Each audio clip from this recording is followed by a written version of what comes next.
Hello friends, आज हम class 6 की एनसीईआरटी हिस्ट्री के बुक की चैप्टर 5 देखेंगे। ठीक है। और आप लोग से क्वेश्चन था मेरा कि आप लोग क्वेश्चन आंसर किए मेरे लास्ट वीडियो का, लास्ट वाले चैप्टर्स का जो हम बोले थे आंसर करने के लिए। नहीं किए हैं तो करिए। और हम लास्ट के 4 चैप्टर का भी वीडियो बना चुके हैं। अगर उसको नहीं देखे हैं तो जा कर के हमारे प्लेलिस्ट से उसे भी देखिए। ठीक है, ताकि आपका क्लास 6 का एक एक चैप्टर हिस्ट्री का कंप्लीट रहे। ठीक है, और भी एनसीईआरटी का। चलिए हम आप लोग का ज़्यादा समय ना लेते हुए चैप्टर को स्टार्ट करते हैं। ठीक है। और हाँ, वीडियो अच्छा लगे तो वीडियो को लाइक ज़रूर कीजिएगा और सब्सक्राइब ज़रूर कीजिएगा। और जो भी क्वेश्चन हम बोलते हैं कि आप लोग करिए, उसका आंसर कमेंट बॉक्स में किया करिए। ठीक है, चलिए स्टार्ट करते हैं। चैप्टर 5, राज्य, राजा और एक प्राचीन गणराज्य। ठीक है। चुनाव का दिन। जब शंकरन उठा तो उसने देखा कि उसके नाना नानी वोट डालने जा रहे थे। देखिए, ये है शंकरन बॉय। ठीक है। दरअसल वे चुनाव केंद्र पर सबसे पहले पहुंचना चाहते थे। चुनाव केंद्र मतलब जहां चुनाव करवाया जाता था, उस जगह को बोलते चुनाव केंद्र। ठीक है। शंकरन जानना चाहता था कि आखिर वे इतने उत्साहित क्यों थे। मतलब चुनाव केंद्र पर जाने के लिए, वोट डालने जाने के लिए एकदम एक्साइटेड क्यों थे। तब उसके नाना जी ने उसे जल्दी में समझाने की कोशिश की और कहा, आज हम अपने शासकों का चुनाव करने जा रहे हैं। ठीक है। आइए जानते हैं कुछ लोग शासक कैसे बने।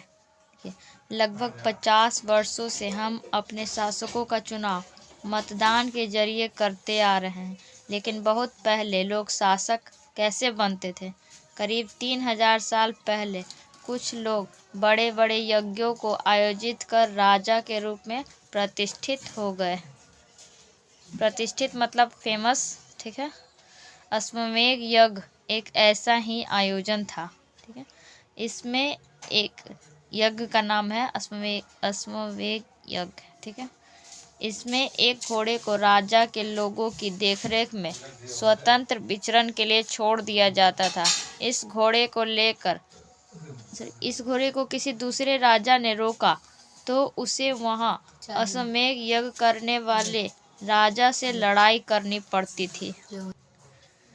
अगर उन्होंने घोड़े को जाने दिया तो इसका मतलब यह होता था कि अश्वमेध यज्ञ करने वाला राजा उनसे ज़्यादा शक्तिशाली था। इसके बाद उन राजाओं को यज्ञ में आमंत्रित किया जाता था। किन राजाओं को? जो अपने यहाँ से घोड़े जाने देते थे, उनको आमंत्रित किया जाता था यज्ञ में। यह यज्ञ विशिष्ट पुरोहितों द्वारा संपन्न किया जाता था। पुरोहित मतलब पंडित जी। ठीक है। इसके लिए उन्हें उपहारों से सम्मानित किया जाता था। जो इस यज्ञ में सम्मिलित होते थे पंडित जी, उनको उपहार मतलब वो गिफ्ट वगैरह दिया जाता था। अश्वमेध यज्ञ करने वाला राजा बहुत शक्तिशाली माना जाता था। मतलब कहते हैं ना, बहुत स्ट्रांग है, तभी तो वो अपना घोड़ा दे रहा। और उसको सब अगर कोई जाने दे रहा अपने एरिया से, तो वो उनका हो जाता था टेरिटरी। ठीक है। यज्ञ में और जो रोक लेते थे उनको उससे झगड़ा करना पड़ता था, मतलब फाइट। जो जीतेगा उसका राज्य। यज्ञ में आमंत्रित सभी राजा उसके लिए उपहार लाते थे। ठीक है। इन सभी आयोजनों में राजा का मुख्य स्थान होता था। उसे राज सिंहासन या बाघ की खाल के एक विशेष आसन पर बिठाया जाता था।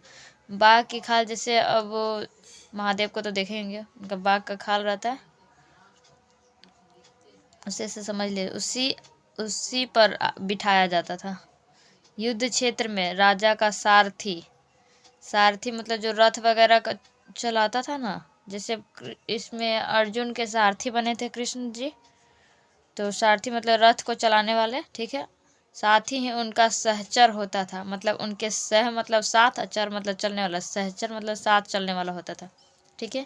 यज्ञ के अवसर पर वह राजा की, अब हम आते हैं नेक्स्ट पेज में। ठीक है। विजयों तथा अन्य गुणों का गान करता था।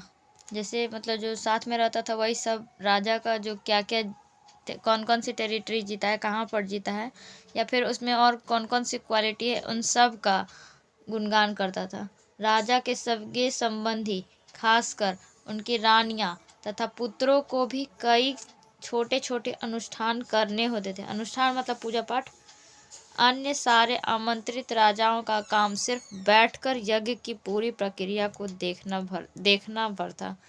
जैसे पूजा होता है ना, घर में ही पूजा होता है, तो जिसके घर में पूजा होता है वो सारा लोग पूजा में शामिल होते हैं, ठीक है। और मतलब थोड़ा बहुत जो काम वगैरह होता है वो करते हैं, और जिनको बुलाया जाता है वो चुपचाप से बैठे रहते हैं, ठीक है।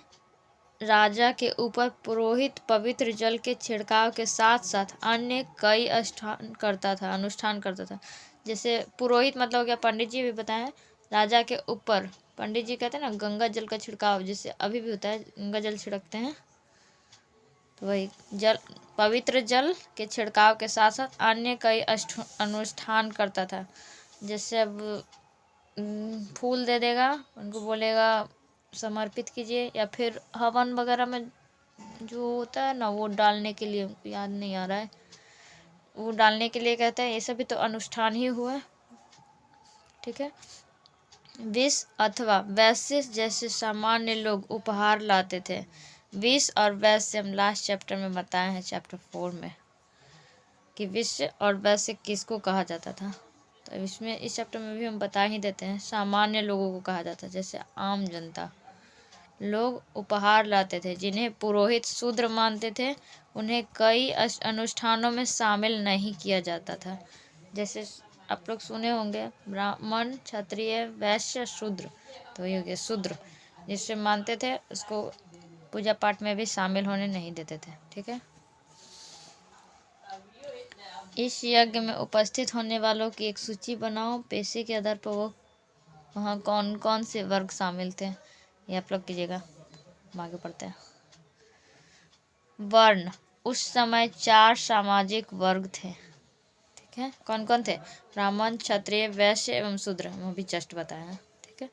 ब्राह्मणों का काम वेदों का अध्ययन या अध्यापन, अध्यापन मतलब हो गया पढ़ना और पढ़ाना, ठीक है, और यज्ञ करना था, जिनके लिए उन्हें उपहार मिलता था, ठीक।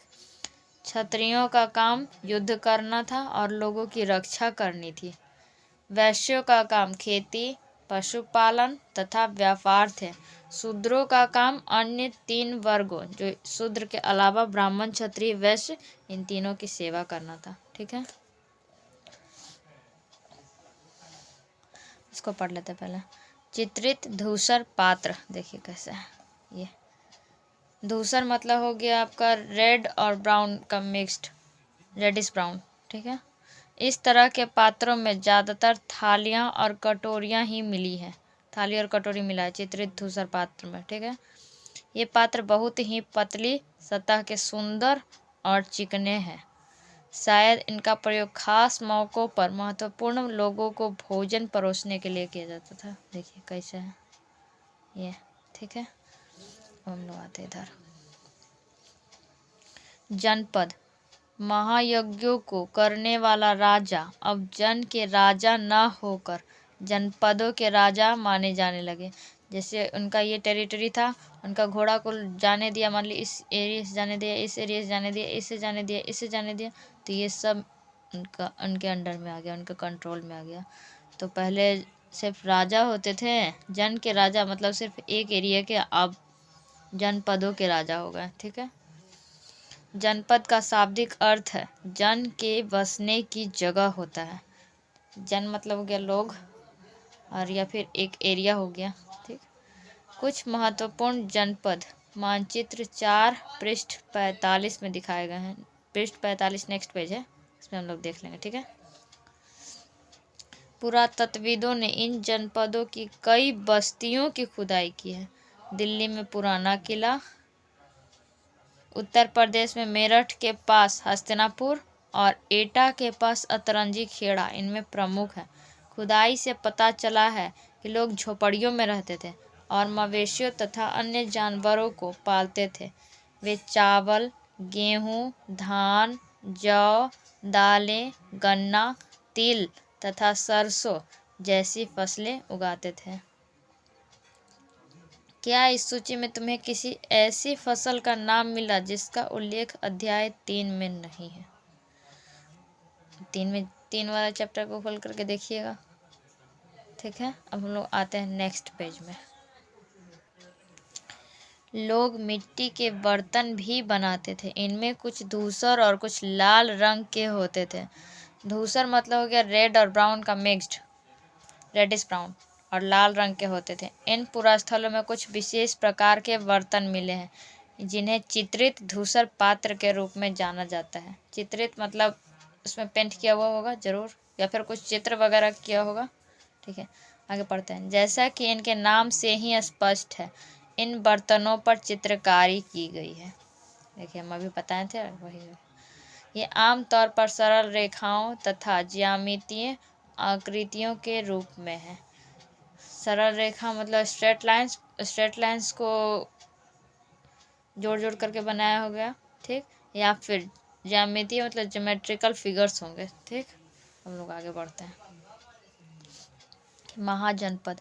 करीब 2500 साल पहले कुछ जनपद अधिक महत्वपूर्ण हो गए। इन्हें महाजनपद कहा जाने लगा। जो जनपद इम्पोर्टेंट हो गए उसे महाजनपद कहा जाने लगा। ठीक है, मानचित्र 4 यही है, में कुछ महाजनपदों को दिखाया गया है। अधिकतर महाजनपदों की एक राजधानी होती थी।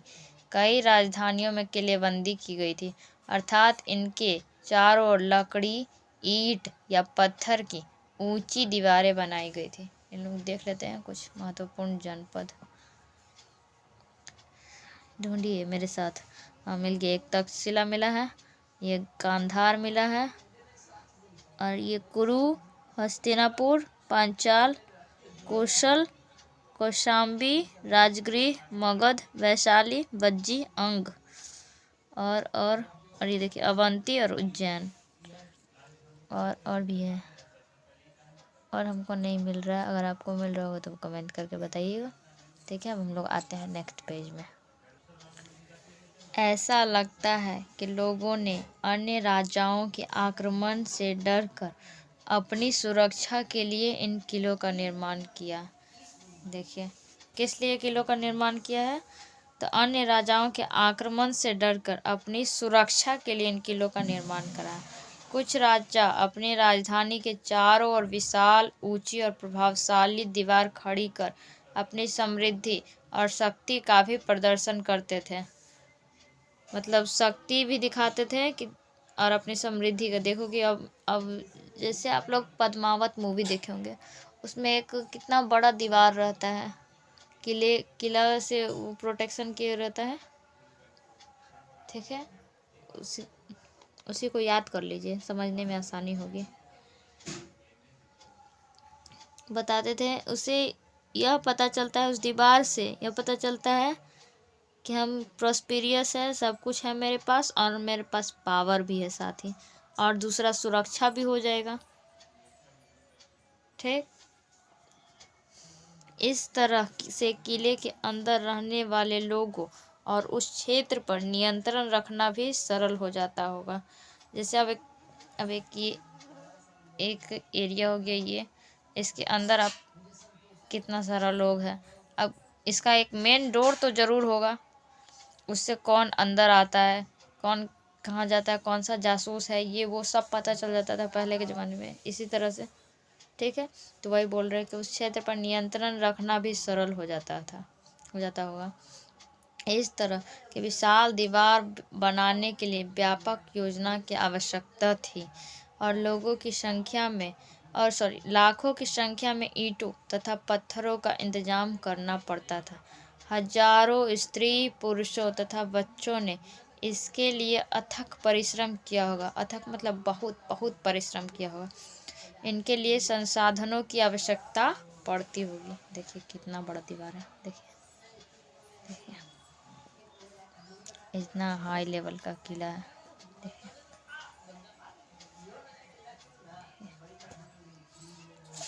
इधर पढ़ लेते हैं। कौशाम्बी किले की दीवार है ये। यह चित्र आधुनिक उत्तर प्रदेश के इलाहाबाद के पास मिली। देखिए कौशाम्बी किला कहाँ है, तो आधुनिक उत्तर प्रदेश के किस जिले में, इलाहाबाद के पास। ईंट की दीवार का अवशेष है, इसके एक भाग का निर्माण संभवतः 2500 साल पहले हुआ था। ठीक है, अब हम लोग आते हैं नेक्स्ट पेज में। अब राजा सेना रखने लगे थे।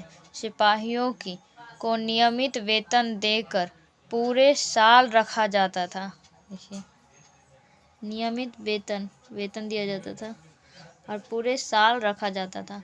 कुछ भुगतान संभवतः आहत सिक्कों के रूप में होता था। आहत सिक्कों मतलब जैसे सिक्का है, इस पर ठोक पीट करके कुछ कुछ बनाया गया है, उसे कहते हैं आहत सिक्का। जैसे चोट लगता है तो कहते हैं नहीं आहत हो गया है, हर्ट हो गया है, वही।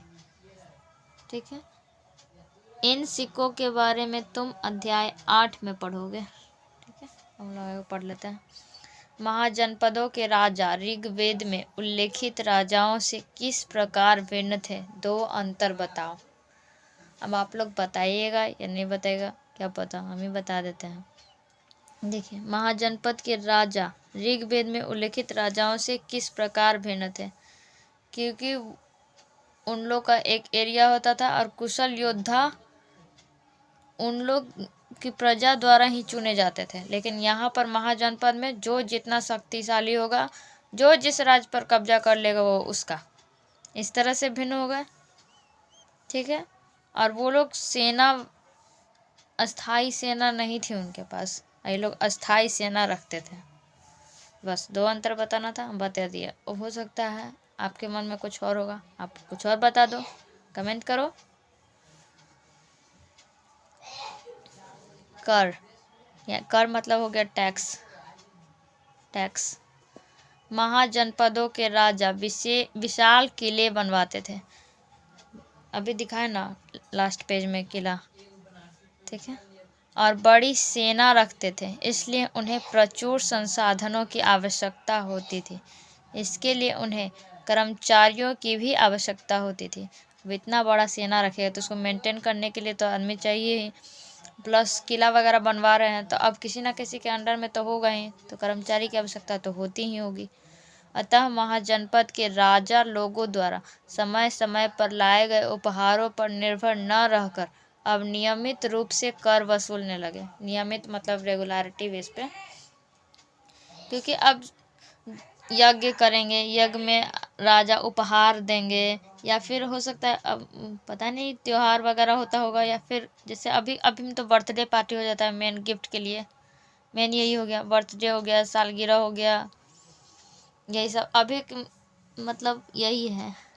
या फिर कोई बेबी वगैरह बॉर्न हुआ तब गिफ्ट का भी यही है। उस टाइम पे हो सकता है इन सब के अलावा भी कुछ और होता होगा, लेकिन ये सब तो कंफर्म में होता ही होगा लगभग में।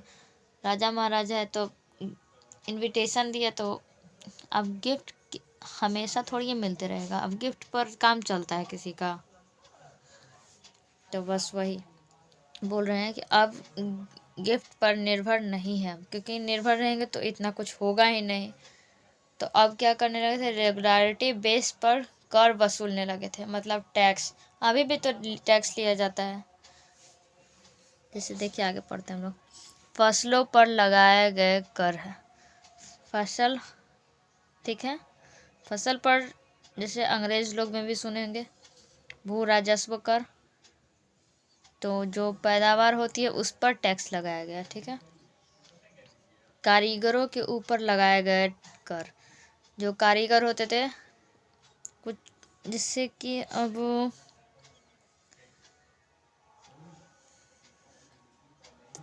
कागज है या फिर सॉरी कपास से इसको ऊन बना, इस कपड़े बनाए, किस तरह कर करके कपड़े बनाए, तो ये सब भी कारीगर ही है ना, तो उस पर भी वो लोग भी टैक्स देगा, कोई नहीं रहेगा ऐसे ही। ठीक है, पशुपालकों को जानवरों या उनके उत्पाद के रूप में कर देना पड़ता था।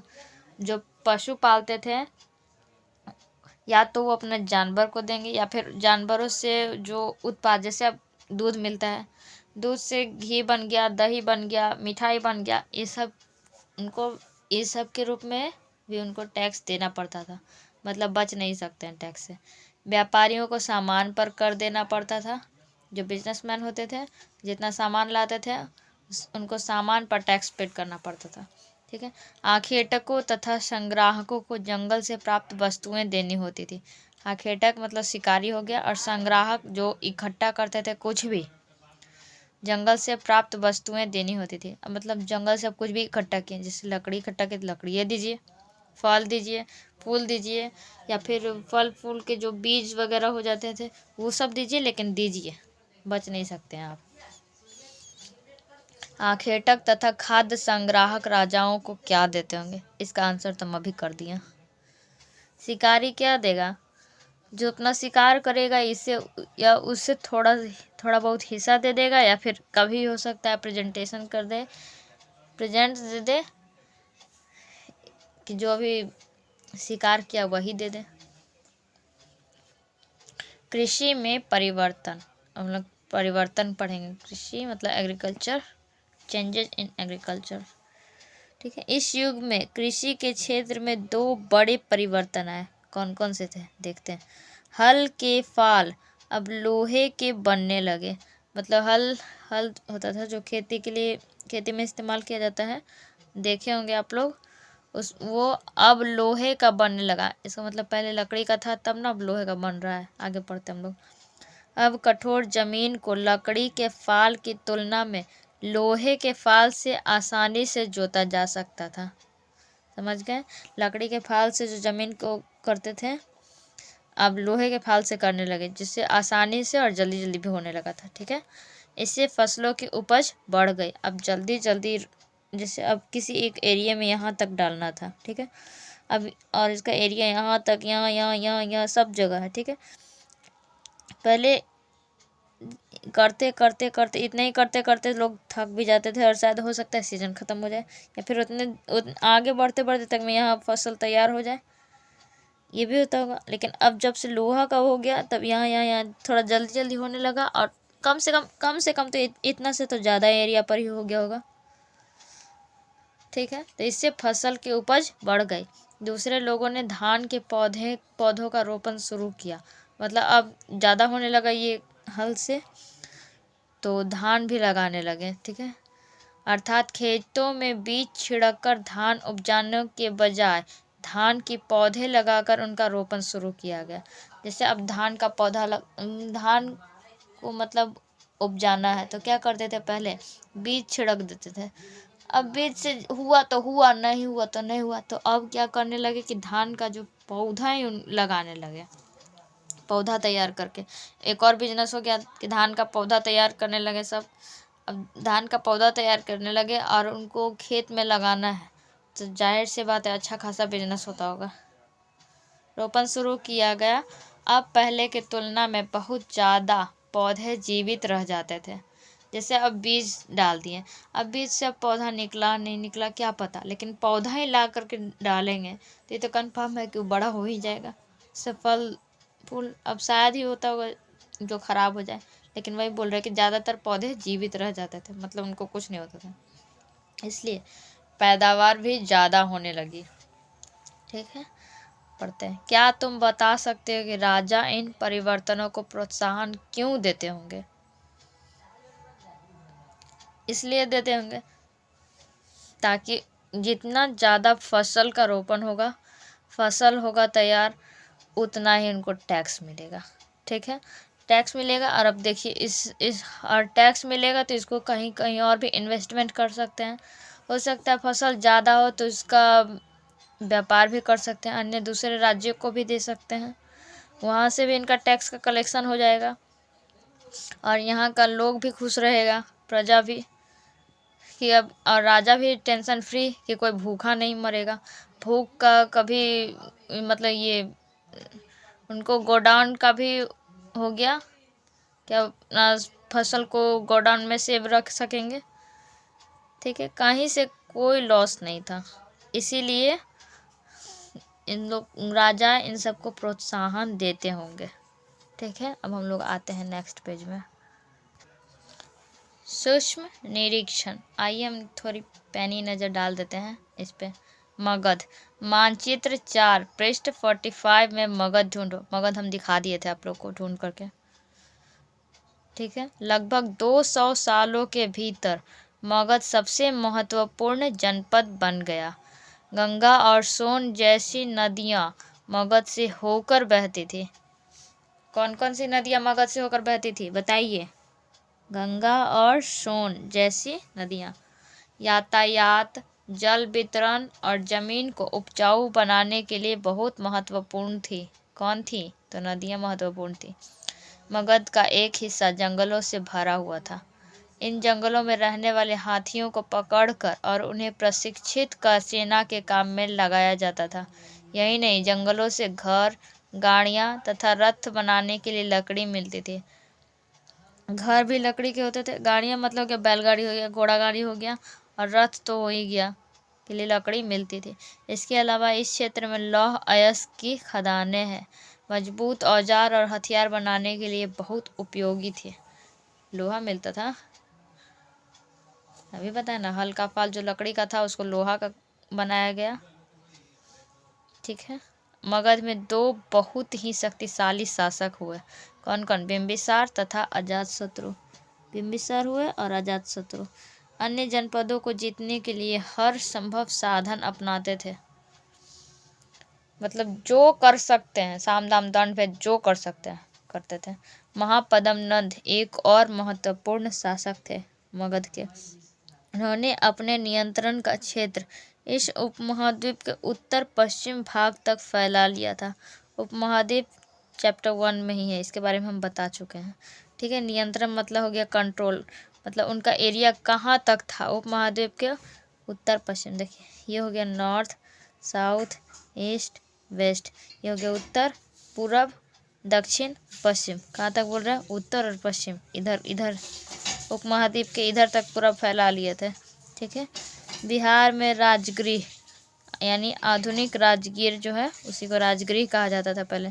कई सालों तक मगध की राजधानी बनी रही। मगध की राजधानी कौन थी? राजगृह या राजगीर, ठीक है। बाद में पाटलिपुत्र, पाटलिपुत्र यानी कि आज का पटना को राजधानी बनाया गया। मगध की राजधानी पटना को भी बनाया गया, लेकिन बाद में।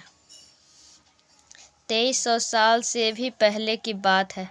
मैसिडोनिया का राजा सिकंदर, सिकंदर यानी अलेक्जेंडर, अलेक्जेंडर कहाँ का था? मैसिडोनिया का। सिकंदर विश्व विजय करना चाहता था। पूरी तरह सफल न होने पर भी वह मिस्र, मिस्र यानी इजिप्ट और पश्चिमी एशिया के कुछ राज्यों को जीतता हुआ भारतीय उपमहाद्वीप में व्यास नदी के किनारे तक पहुंच गया। भारत में कहाँ तक पहुंचा था? व्यास नदी के किनारे तक, ठीक है। जब उसने मगध की ओर कूच करना चाहा तो उसके सिपाहियों ने इनकार कर दिया। वे इस बात से भयभीत थे कि भारत के शासकों के पास पैदल, रथ तथा और हाथियों की बहुत बड़ी सेना थी, ठीक है। इस वजह से डर गए थे। इन सेनाओं और ऋग्वेद में उल्लिखित सेनाओं के बीच तुम्हें क्या अंतर दिखता है? फर्स्ट तो है कि ये लोग अस्थाई सेना नहीं रखते थे ऋग्वेद में, और यहाँ पर अब अस्थाई सेना रहता है। उन लोग को वेतन कैसे मिलता था इसका जिक्र नहीं किया गया बुक में, लेकिन इन लोग को नियमित वेतन मिलता था, ठीक है। ट्रेंड तो वो लोग भी रहते होंगे, लेकिन उनके बारे में ऐसा कुछ बताया नहीं गया कि उनके पास कौन कौन से औजार थे या फिर क्या थे। लेकिन ये लोग 3 पार्ट में थे: पैदल सेना, रथ वाला सेना और हाथी की। बहुत हाथी को मतलब उस पर भी तो रहते ही होंगे ना, बिना किसी इंसान के हाथी खुद से थोड़ी ये काम करेगा। ट्रेंड यहाँ पर सारे रिसोर्सेज को यूज़ करके सेना बनी हुई थी। वहाँ पर किस प्रकार बना हुआ था, जानवरों के बारे में तो कोई उल्लेख नहीं किया गया इस चैप्टर में, ठीक है। अब हम लोग आते हैं नेक्स्ट पेज में। अब हम लोग मगध के बारे में पढ़ लिए, अब हम लोग बज्जी के बारे में पढ़ेंगे। जैसा कि तुमने ऊपर पढ़ा, मगध एक शक्तिशाली राज्य बन गया था। उसके नज़दीक ही बज्जी राज्य था। मगध के नज़दीक ही बज्जी राज्य था, जिसकी राजधानी वैशाली थी। वैशाली कहाँ पे है? बिहार में है। यहाँ एक अलग किस्म की शासन व्यवस्था थी जिसे गण या संघ कहते थे। यहाँ वज्जी की शासन व्यवस्था थी, उसको गण या संघ कहते थे। गण या संघ में कई शासक होते थे और इसमें से प्रत्येक व्यक्ति राजा कहलाता था। देखिए, प्रत्येक व्यक्ति राजा कहलाता था। ये सभी राजा विभिन्न अनुष्ठानों यानी पूजा पाठ को एक साथ संपन्न करते थे। सभाओं में बैठकर ये बातचीत करते, बहस करते और वाद विवाद के जरिए तय करते थे कि क्या करना है और किस तरह करना है। शत्रुओं के आक्रमण से निपटने के लिए वे मिलकर चर्चाएं करते थे। स्त्रियां, दास तथा कम्मकार इन सभाओं में हिस्सा नहीं ले सकते थे। कौन कौन नहीं ले सकते थे? स्त्रियां, दास तथा कम्मकार। ठीक है, हम लोग आगे देखते हैं। वज्जी संघ का वर्णन यह दीर्घ निकाय से लिया गया है। दीर्घ निकाय एक प्रसिद्ध बौद्ध ग्रंथ है। दीर्घ निकाय से लिया गया है वज्जी। ठीक है, वज्जी का जो वर्णन है हमें दीर्घ निकाय से मिलता है। और दीर्घ निकाय क्या है? तो एक प्रसिद्ध बौद्ध ग्रंथ है जिसमें बुद्ध के कई व्याख्यान दिए गए हैं। इन्हें करीब 2300 साल पहले लिखा गया था। किसे? दीर्घ निकाय को। अजात शत्रु और वज्जी संघ। अजात शत्रु वज्जी संघ पर आक्रमण करना चाहते थे। उन्होंने अपने मंत्री वश्यकर, किसके मंत्री थे? अजात शत्रु के मंत्री वश्यकर को बुद्ध के पास सलाह के लिए भेजा। बुद्ध ने उनसे पूछा कि क्या वज्जी सभाएं नियमित रूप से होती है, मतलब रेगुलर होती है, तथा उनमें सभी सदस्य उपस्थित होते हैं। और तब उन्हें पता चला कि ऐसा होता है। जब उन्हें पता चला कि ऐसा होता है, उन्होंने कहा कि वज्जीवासी तब तक उन्नति करते रहेंगे जब तक वे पूर्ण और नियमित सभाएं करते रहेंगे। मतलब कंप्लीट, कोई भी सभा भंग नहीं होगी, कंप्लीट और रेगुलर बेसिस पे सभा करते रहेंगे। आपस में मिलजुल कर काम करते रहेंगे। जैसा कि इसमें बताया कि इसमें कई संघ में कई शासक होते थे और सभी को राजा कहा जाता था और सभी आपस में बैठकर बातचीत वगैरह करते थे और शत्रु से किस तरह बचा जाए या फिर कब क्या करना चाहिए सब मिलकर चर्चा भी करते थे। इसीलिए कहा गया है आपस में मिलजुल कर काम करते रहेंगे। पारंपरिक नियमों का पालन करते रहेंगे, मतलब जो परंपरा चली आ रही है उसका पालन करते रहेंगे। बड़ों का सम्मान करेंगे, समर्थन करेंगे और उनकी बातों पर ध्यान देते रहेंगे। मतलब बड़े क्या कह रहे हैं, बड़ों का अनादर नहीं करेंगे, इस पर ध्यान देते रहेंगे। तो वज्जी महिलाओं के साथ जोर जबरदस्ती नहीं करेंगे। मतलब वज्जी एक राज्य हो गया मान लेते हैं, उसमें जो भी महिला रहती थी उसके साथ जोर जबरदस्ती नहीं करेंगे और उनको बंधक नहीं बनाएंगे। मतलब बंधक बनाने से मतलब है उनकी आज़ादी नहीं छीनेंगे, मतलब उनको भी फ्री रखेंगे। शहरों तथा गांवों में चैत्यों का रख रखाव करेंगे। विभिन्न मतावलंबी संतों का सम्मान करेंगे और उनके आने या जाने पर कोई रोक नहीं लगाएंगे। वज्जी संघ अन्य महाजनपदों से कैसे भिन्न था? कम से कम 3 अंतर बताएं। क्योंकि यहाँ पर लोग मिलजुल कर रहते थे, नियमित सभा करते रहते थे, पारंपरिक नियमों का पालन करते थे, बड़ों का सम्मान करते थे, महिला के साथ जोर जबरदस्ती सब नहीं करते थे। ये सब यही तो ये सबसे भिन्न था। ठीक है, 3 अंतर तो हो ही गया होगा। अब हम लोग आते हैं नेक्स्ट पेज पे। कई शक्तिशाली राजा इन संघों को जीतना चाहते थे। इसके बावजूद इन संघों, मतलब अभी 2 के बारे में पढ़े हैं तो दोनों के बारे में, वज्जी हो गया और मगध। इसके बावजूद उनका राज्य अब से लगभग 1500 साल पहले तक चलता रहा। उसके बाद गुप्त शासकों ने गण और संघ पर विजय प्राप्त कर उन्हें अपने राज्य में शामिल कर लिया। इसके बारे में अध्याय 9 में पढ़ेंगे। आइए क्वेश्चन आंसर कर लेते हैं। सही या गलत बताओ। सही या गलत बताओ। ठीक है। क अश्वमेध के घोड़े को अपने राज्य से गुजरने की छूट देने वाले राजाओं को यज्ञ में आमंत्रित किया जाता था। तो हाँ, किया जाता था और यही राजा उपहार लेकर के आते थे। ठीक है। अब ख में आते हैं। राजा के ऊपर सारथी पवित्र जल का छिड़काव करते थे? नहीं, पुरोहित करते थे। ठीक है।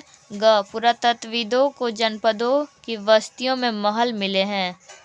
हाँ, हो सकता है, क्योंकि दिल्ली का पुराना किला भी मिला है। ठीक है, और आगे पढ़ते हैं।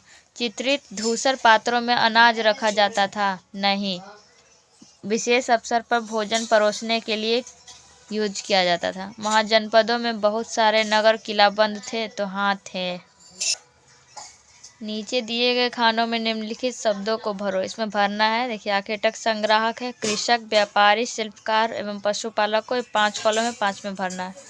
समाज के वे कौन से समूह थे जो गणों की सभाओं में हिस्सा नहीं ले सकते थे? तो थे स्त्री, दास और कमकार थे, जो समाज के ऐसे समूह थे गण की सभाओं में हिस्सा नहीं ले सकते थे। हो गया चैप्टर कंप्लीट।